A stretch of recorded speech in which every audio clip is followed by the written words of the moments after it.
Okay, as we know, Purim is right around the corner. It's actually at the end of this week. And today I'm sharing 3 quick DIY noisemakers to make with your toddler. I actually just used things that we had around the house already, and it was so much fun to just get in the holiday spirit with my girl.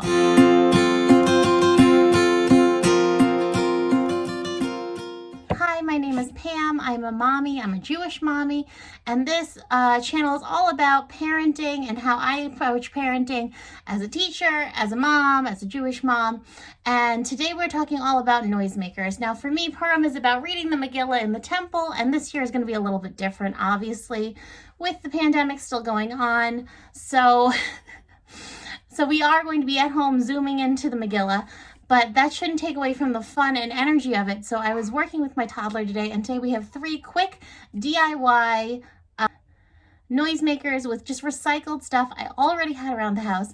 It was super easy and fun, and I was like, I gotta share this with my pals on YouTube. If you like this at all, please give me a thumbs up and subscribe for more videos about being a mom, being a Jewish mom. And as you can hear my toddler in the background, I have one on the way, one over there hanging out playing. And leave me a comment down below. What is your favorite part of Purim? I want to know all about it. But you're here for noisemakers, so let's get into it. Okay, so what I had on this day was just a paper plate, an empty paper towel tube, and a mason jar. I would have used like a paper cup or paper something like that, but honestly, I just didn't have it. So the mason jar actually worked out much better anyway. It gave us a really weird sound. And I turned to my pantry for noise making, and I got little pastas in the shape of letters, popcorn kernels, and I have some rice, just random rice that I had on hand. I use this rice a lot with sensory bins as well. I have a few videos coming up on sensory bins for different holidays, so check back for that. So the first activity I did with my toddler was the paper towel tube. I just folded it and stapled on the end. And we had some stickers in our arts and crafts bin with different numbers, which is great because then we just worked on different numbers and what they look like and just sticking them on, which is fun. Next, we use this funnel. I have this funnel from the Love Every kit, but any funnel will do. And we use the pasta, which kind of got stuck. Once we got it all in, I just folded it and stapled the end. Make sure to really staple it. You don't want noodles flying all over the house. And it was awesome. It came out really great, and we love to shake it. Okay, the next up is with these Stabilo pens. Stabilo. These are completely eco-friendly. They're the most amazing pens. They're 100% wood. There's no plastic involved, and they can be used for like a million different things. We use them for watercolors. They write on windows. They're dry erase. I use them on my whiteboards, but we use them today to color on our mason jar. And I love these. I use them for everything in my classroom and at home as well. But we use them. I gave them to my daughter, and we had so much fun. As you can see, they come in many different colors. They're super cute, and they write really well on glass. Next, she picked the rice, and we dumped the rice into the mason jar, sealed it up, and it was the cutest little noisemaker ever. I even tried to have her, she's about 2.5. Oh, we added pasta too, I guess. I can't remember that. But she's about 2.5, and she loves trying to do everything herself. So I had her do her best to put the lid on, and she only needed a little bit of help, but she did great. And it shakes up really nice.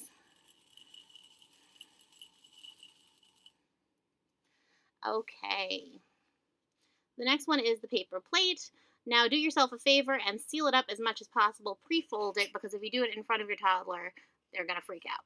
So I stapled around almost all the way, and I left a little hole opening for whatever we put in there. I think we put in popcorn, but honestly, it was probably a mixture. I got out the glue stick, and I chopped up just a bunch of construction papers into little shapes. I attempted Chumintashen to be on theme, and crowns for Queen Esther and King Ahasuerus, and just some shapes, circles, triangles, squares. And then I let her go to town. She really glued it up. It was great.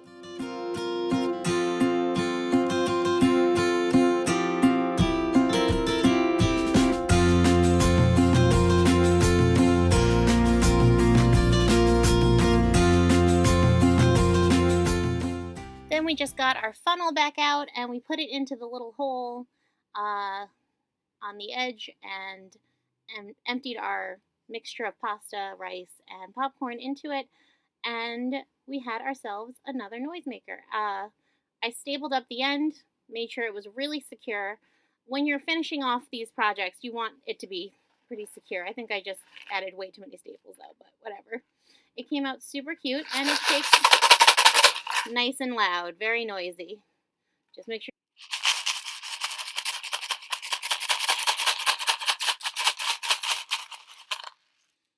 So that was 3 quick DIY noisemakers to make with your toddler in your home. If you liked it, please give me a thumbs up and subscribe for more videos about being a mom, being a Jewish mom, and prepping for baby number 2. And please let me know if you made these noisemakers. I would love to see them. Please tag me on Instagram. My name is Prep and Passion on Instagram as well. And I will see you guys next time when we talk about 7 quick activities to do with your toddler during Purim. And I'll see you guys next time. Bye.